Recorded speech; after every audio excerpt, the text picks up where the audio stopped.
सुबह ऐसे उठ रहा हूँ मैं परेशान, मुझे वो लोग नहीं पसंद देखा जो सुबह एकदम हैप्पी हैप्पी मूड में उठते हैं। देखा जनरली लड़कियां एकदम प्रॉपर ब्यूटी स्लीप लेके, है ना, उठ के अपने पति को किस कर रही है, हैड अ गुड नैप, बाहर जाके सनलाइट ले रही है ना, कि मम्मी कहाँ है, मम्मी टी पी रही है, अच्छा पापा न्यूज़पेपर पढ़ रहे हैं। मैं ऐसे उठता हूँ जैसे रेड पड़ी मैं पकड़ा गया हूँ।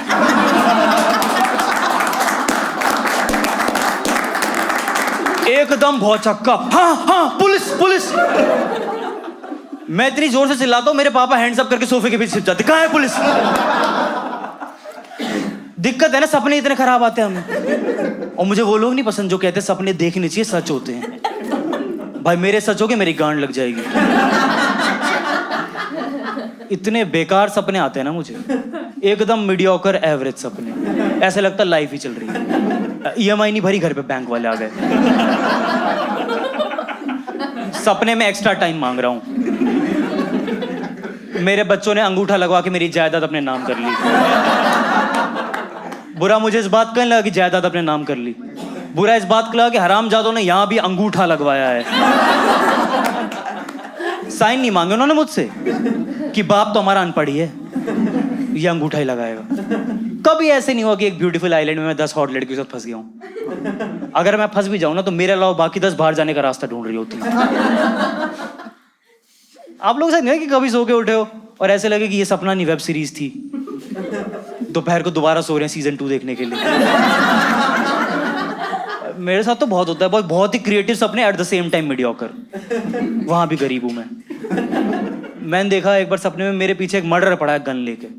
समझ लो सर कितना इंटेंस सीन है, मर्डर पड़ा है गन लेके, और मैं उससे बचने के लिए, जान बचाने के लिए मेट्रो से भाग रहा हूं। यहां भी गाड़ी नहीं है मेरे पास, और ऐसे नहीं मैंने डायरेक्ट मेट्रो लिया, पहले ई रिक्शा लिया स्टेशन तक। वो मेरे पीछे फॉर्च्यूनर में पड़ा है। और आपने मूवी में चेस सीक्वेंस देखा हो, कोई 100 किलोमीटर पर आवर से यहां मुड़ गया, कोई ड्रिफ्ट मार रहा है, मैं और मेरा मर्डर जाम में फंसे हैं। ई रिक्शा पे मैं हूं, 3 गाड़ी छोड़ के वो खड़ा है, मुझ तक आ ही नहीं पा रहा है, पर गुस्सा पूरा है, शीशे से गन दिखा रहा है, कह रहा बहुत मारूंगा। मैं पहले ठेला हटा अपने आगे से। मेरा ई रिक्शा रुका, मैं स्टेशन तक गया, इसकी फट गई क्योंकि इसको तो गाड़ी पार्क करनी थी। इतनी आसान थोड़ी है पार्किंग। मैं चूतियों ई रिक्शा से आता हूं। जब तक ये पर्ची कटवाएगा तब तक तो मैं गया। मैं भाग ही जाता भाई, ये मेरे पीछे पड़ा हुआ था। मेट्रो आ गई थी प्लेटफॉर्म पे, इतना से एंट्री बची थी, मैं घुसने वाला था, मेरा ध्यान डाइवर्ट हो गया, मेरी घड़ी पे अलार्म बज गया, मेरे स्टेप काउंट पूरे हो गए थे। उसने आके ना मेरे सर पे से गन रख दी और कह रहा बता तेरा बाप कहाँ है। मैं भाई पहले ही पूछ लेता। तेरे को क्या लग रहा है मैं डिफेंड करूंगा? मैं कहा मेरे घर जा, सोफे के पीछे हैंड्स अप करके बैठा हो।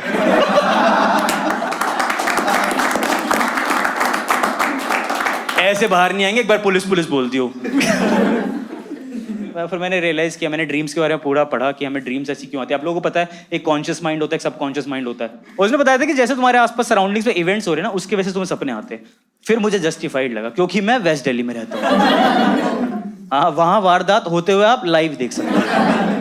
हाँ, जैसे 2 महीने पहले की बात है, मेट्रो के प्लेटफॉर्म पे खड़ा था और आपने देखे वो पागल सरफिरे आशिक जो अपनी बंदी से बस लगातार फोन पे ब्रेकअप ही कर रहे हो। उसकी पहली लाइन ही होती है कि मुझे आजमाइयो मत। आजमाने की चीज नहीं हूं मैं। एकदम क्रिएटिव डायलॉग, मारूंगा तुझे भी, बचूंगा मैं भी नहीं। फिर कह रहा प्रिया एक कारण दे दे, मुझे क्यों छोड़ के जा रही है। मैंने कहा बहनचोद 3 तूने खुद दिए हैं। बीच में इसकी बंदी ने कॉल कट कर दिया, इसका फोन ही नहीं लग रहा था। मेरे पास आया, कह रहा भैया देखना एक बेल में कट जा रहा है। मैंने कहा चूती, उसे ब्लॉक कहते हैं। और ये मेरा फोन ले गया, अब लगातार बात करे जा रहा है। अब इससे डर मुझे है इसके ब्रेकअप का, क्योंकि मुझे पता है ब्रेकअप पे फोन टूटते हैं और मेरी तो ईएमआई भी नहीं बची। एकदम से एक्सट्रीम लेवल पे धमकियों पहुंच गया। बात करते करते येलो लाइन पे आ गया और कह रहा सुन जल्दी हाँ बोल वरना मैं कूद रहा हूं। इतनी तेज बोला था, मुझे लगा कोई तो बचा ही लेगा। इतने हरामखोर है दिल्ली के लोग। मैं लेफ्ट मुड़ा, मुझे 2 लड़कों की आवाज आई, कह रहा भाई लग गई शर्त। मैं राइट घूमा, आंटी इतनी कुत्ती फोन निकाल के पति को वीडियो कॉल कर दिया। कह रही ए जी ये कूद रहा है, और आंटी का फ्रंट कैमरा ऑन है, पूरे फोन पे आंटी दिख रही है। वहां से अंकल कह रहे जल्दी कूदो, देर मत करो, बच्चों का ध्यान मैं रख लूंगा। मैंने कहा आंटी मैं बैक कैमरा ऑन कर देता हूं। कह रही तुम मत सिखाओ। आंटी ने 2 बार ट्राई किया, पहले कॉल कट गया, दूसरी बार ग्रुप कॉल लग गया। फिर आंटी कह रही भाड़ में जा, कह रही ए जी ये कूद रहा है। अब ऐसा लग रहा है ये कूद रहा है, आंटी सेल्फी ले रही है। उसमें भी 2 लड़के चूतिए साइड से ऐसे करके चले गए।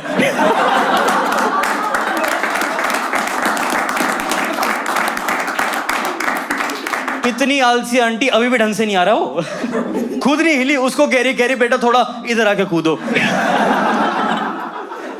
पूरे इंसिडेंट में एक बंदा था जिसको घंटा फर्क नहीं पड़ रहा था कि दलबीर कूद रहा, उसका नाम दलबीर था। वो था सफाई वाला, क्योंकि वो मस्त अपना वाइपर लेके दलबीर के पास गया, कह रहा भैया एक बार पैर हटाना, गीला पोछा हो सके तो थोड़ा पीछे खड़े रहो। भाई लगातार धमकियां दिया जा रहा है, कह रहा जल्दी हाँ बोल वरना मैं कूद रहा हूं। मेरा तो फोन है उसके पास। मैंने जाके उसका हाथ पकड़ लिया, मैंने कहा दलबीर मैं तुम्हें कूदने नहीं दूंगा। उसने बदले में मेरा हाथ पकड़ लिया। अब फोन पे कह रहा है जल्दी हाँ बोलो वरना हम दोनों कूद रहे हैं। मैं कहा भैया मैं कब आया प्लान में। अब मैं कह रहा हूं भैया मेरा हाथ छोड़ो। वो कह रहे तुम तो मुझे बचाने आए थे। मैंने कहा मुझे चाटा मारो, साइड बैठाओ मुझे। देखा, इससे कन्विंस नहीं होती बंदी तो आसपास वालों से बात करवा देता है। उसे कह रहा मेरी नहीं मान रही, ये ले छोटू से बात कर। छोटू, मैंने कहा हेलो दीदी। कह रहे हेलो हेलो। कह रही दलबीर कूद रहा है। मैंने कहा दीदी पीली रेखा पे खड़ा है। कह रही बहुत बढ़िया, उसको बोलो भाड़ में जाए कूद जाए। और फोन कट कर दिया। अब ये मुझसे कह रहा बेबी ने क्या बोला। पहले तो मैंने फोन जेब में रखा। मैंने कहा बेबी ने बोला तुम्हें कूदना है कूदो, छोटू का हाथ छोड़ दो।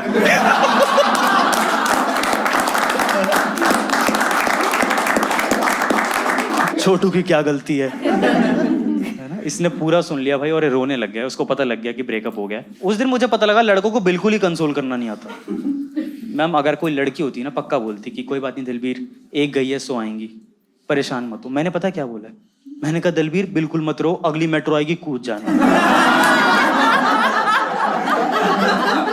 मैं धक्का मारूंगा तुम्हें, बिल्कुल नहीं घबराना। पर वो नहीं कूदा क्योंकि मैंने आधे घंटे उसकी बात सुनी। और उस दिन मेरे को रियलाइज हुआ कि अगर कोई डिप्रेस है तो बस उसकी बात सुन लो, उसको अच्छा लगता है ना। मैंने तो जबकि ईयरफोन भी लगाए हुए थे कान में, मैं तो सुन भी नहीं रहा था, पर उसको अच्छा लगा कि उसने बात बता दी।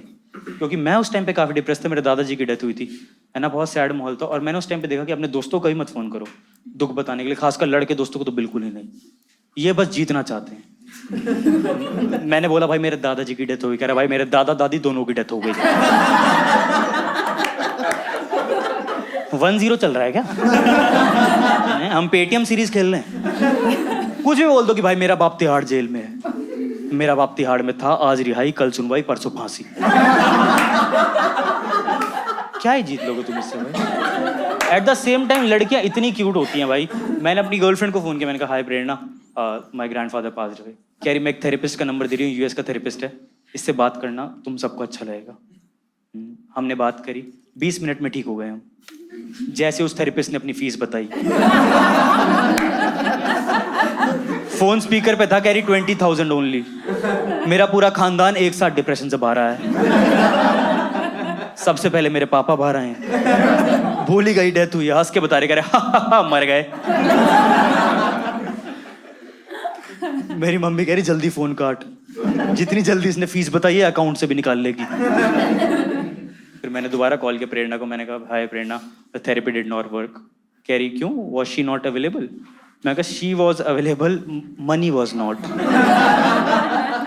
कह रही कोई बात नहीं वैभव, मैं एक और सोल्यूशन बताती हूँ, तुम सो जाओ, और अगर तुम अच्छा सोओगे ना तो ड्रीम्स भी आती हैं, और सपने देखने चाहिए क्योंकि सपने सच होते हैं। मैंने कहा मेरे सच हो गए, मेरी गांड लग जाएगी।